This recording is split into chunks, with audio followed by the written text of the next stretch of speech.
नमस्कार दोस्तों। हमारे जीवन में भाग्य को और पुरुषार्थ को लेकर के बड़ा कंफ्यूजन रहता है, बड़ा भ्रम रहता है।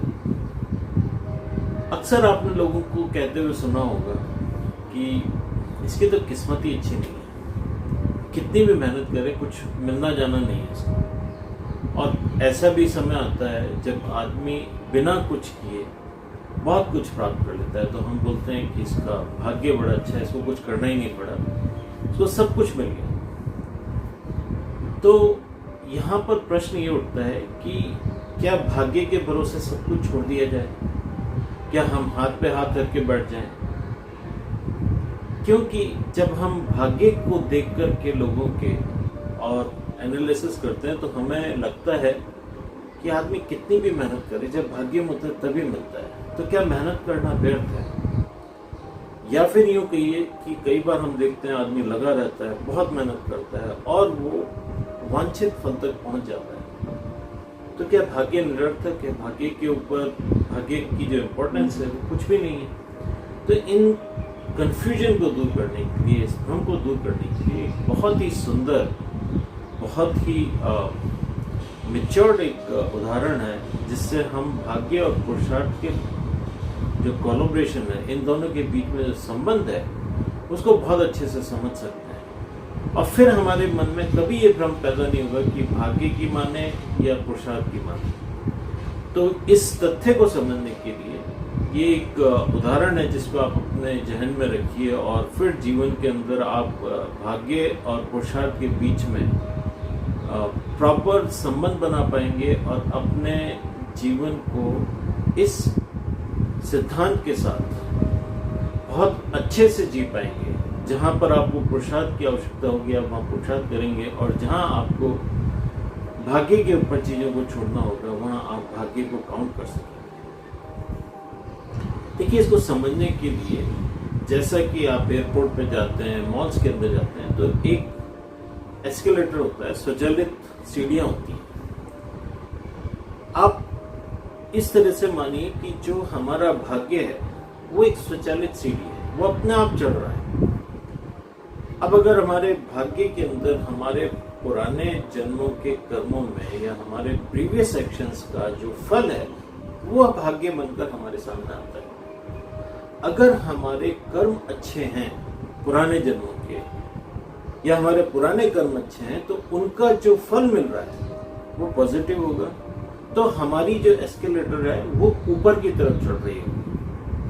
लेकिन अगर हमारे कर्म बुरे हैं, हमने पाप कर्म किए हुए हैं और उनका अगर हमें फल मिल रहा है, तो वो अधोगति की तरफ जा रहा होगा, वो नीचे की तरफ जा रहा होगा। तो हमारी जो स्वचालित सीढ़ी है वो नीचे चल रही होगी। अब हमारे पाप कर्म कितने ज्यादा हैं या पुण्य कर्म कितने ज्यादा हैं, ये डिसाइड करेगा कि उसकी स्पीड कितनी है। अगर हमने बहुत सारे पुण्य कर्म कर रखे हैं और पुण्य कर्मों के अंदर भी पुण्य कर्मों की क्वालिटी बहुत अच्छी है और बहुत लोगों को उसका लाभ मिला होगा हमारे पुण्य कर्मों का, जैसे हमने एक व्यक्ति को खाना खिलाया, तो हमारे पुण्य कर्म तो हैं लेकिन वो कम है। लेकिन हमने अगर हजारों लोगों को खाना खिलाया तो हमारे पुण्य कर्म ज्यादा होंगे, तो इससे हमारी जो स्पीड है वो बढ़ जाएगी। तो जितने ज्यादा पुण्य कर्म किए होंगे उतनी ज्यादा तेजी से हमारी सीढ़ी ऊपर चढ़ रही होगी, हमारे ऊर्ध्वगामी होगी, हम ऊपर की तरफ जा रहे होंगे, हम सफलताओं की तरफ जा रहे होंगे। लेकिन अगर हमारे पुण्य कर्म, पाप कर्म बहुत ज्यादा है और पुण्य कर्म कम है, तो हमारी जो सीढ़ी की स्पीड है नीचे आने की, हम अधोगति, विफलताओं की तरफ, जो हम विफल परिस्थितियों की तरफ जा रहे होंगे, उसकी स्पीड ज्यादा होगी अगर हम पाप कर्म, घोर पाप कर्म कर रहे हैं। तो यहाँ पर ये क्लियर हो गया कि ऊपर जा रही है तो हमारे पुण्य कर्मों के कारण जा रही है, और अगर नीचे आ रही है तो हमारे पाप कर्मों के कारण। अब आती है हमारी स्पीड, जब हम उस सीढ़ी के ऊपर चढ़ते हैं। यदि हमने पुण्य किए हैं और सीढ़ी ऊपर की तरफ जा रही है और हम अभी भी पुण्य कर्म कर रहे हैं, तो हम सीढ़ी की दिशा में ही चलेंगे। तो सीढ़ी भी ऊपर जा रही है, हम भी ऊपर जा रहे हैं, तो हम शीघ्रता से अपनी मंजिल तक पहुंच जाएंगे, सफलताओं तक पहुंच जाएंगे, क्योंकि हम अपनी स्पीड को और सीढ़ी की स्पीड को एक ही दिशा में रखे हुए हैं और हम उसी दिशा में चल रहे हैं तो सीढ़ी भी चल रही है, हम भी चल रहे हैं और हम तुरंत अपने डेस्टिनेशन पे पहुंच जाएंगे। लेकिन अगर हम पाप कर्म कर रहे हैं और हमारे पुण्य कर्मों के कारण सीढ़ी ऊपर जा रही है तो क्या होगा, सीढ़ी ऊपर जा रही है, हम नीचे उतर रहे होंगे तो हम अपने जीवन में ज्यादा परिवर्तन नहीं महसूस कर पाएंगे। हमें लगेगा कि यार ये आदमी बुरे कर्म तो बहुत करता है लेकिन फिर भी ये आदमी को कोई रिजल्ट नहीं मिलता है, ये इतने खराब काम करके भी जहां का तहीं है, मतलब इसके जीवन में बहुत ज्यादा अहित नहीं हो रहा है। जो हम लोग कई बार बोलते हैं कि यार वो इतने पाप कर्म करता है लेकिन देखो कितने ऐश से रह रहा है। तो ये जो हमारा आंकलन है वो कब होता है, जब उसके पूर्व जन्म के कर्मों के कारण वो ऊपर चढ़ रहा है और वो अपने प्रेजेंट कर्मों के कारण, अपने पुरुषार्थ के कारण नीचे आ रहा है, तो उसके जीवन में बहुत ज्यादा परिवर्तन हमें देखने को नहीं मिलता। लेकिन वहीं पर यदि कोई व्यक्ति उसके पाप कर्मों के कारण उसकी अधोगति होती है और वो आज भी पाप कर्म कर रहा है तो बहुत जल्दी विफलताओं के गर्त में चला जाता है। बहुत ज्यादा उसके एफर्ट तो कर रहा है वो, लेकिन वो अपोजिट डायरेक्शन में एफर्ट कर रहा है, चोरी कर रहा है, चकारी कर रहा है, बहुत ज्यादा व्यसन के अंदर इंडल्ज है, अपने कर्तव्यों का ध्यान नहीं रखता है, तो वो व्यक्ति पतन की तरफ शीघ्र पहुंच जाता है। लेकिन कोई व्यक्ति आज पुण्य कर रहा है लेकिन पूर्व जन्मों में उसके पाप कर्म के कारण सीढ़ियां नीचे आ रही है लेकिन वो ऊपर चढ़ रहा है, तो हम कहते हैं कि देखो ये आदमी कितनी मेहनत करता है, कितने पुण्य कर्म करता है, कितने लोगों को हेल्प करता है, फिर भी ये जीवन के अंदर सफलता तक पहुंच नहीं पा रहा है।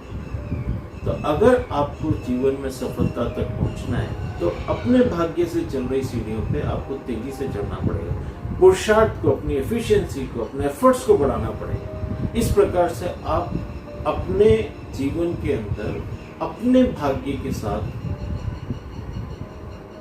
संबंध बना करके उसकी स्पीड को नोटिस करते हुए आप अपने गंतव्य तक पहुंच सकते हैं। आपके अंदर, पुरुषार्थ के अंदर भी वो सामर्थ्य है कि वो आपके पूर्व जन्मों के कर्मों के पाप और पुण्य के बावजूद आपको आपके एफर्ट द्वारा भी आपके लक्ष्य तक ले जा सकती है। तो ये कॉम्बिनेशन हमें याद रखना है कि जो हमारी स्वचालित सीढ़ी है उसकी जो स्पीड है वो हमारे भाग्य के ऊपर निर्धारित है, लेकिन जो हम अपने एफर्ट से उसके ऊपर चढ़ रहे हैं या उतर रहे हैं ये हमारे पुरुषार्थ पर डिपेंड करती है। तो इन दोनों के कॉम्बिनेशन से हमारे जीवन के अंदर सफलता और असफलता को मापा जा सकता है।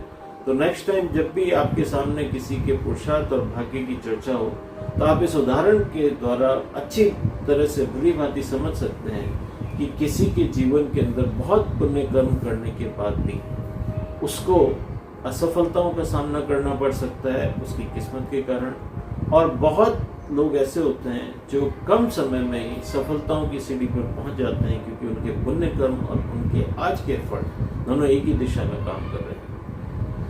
तो ये जो हमारा भाग्य और पुरुषार्थ को समझने का एक छोटा सा प्रयास है, इससे हमारे जीवन के अंदर बहुत सारी जो भ्रांतियां हैं वो समाप्त हो जाती हैं और हमें पता चलता है कि हमें किस प्रकार से अपने जीवन के अंदर इन दोनों को सामंजस्य से बैठा करके आगे बढ़ना है।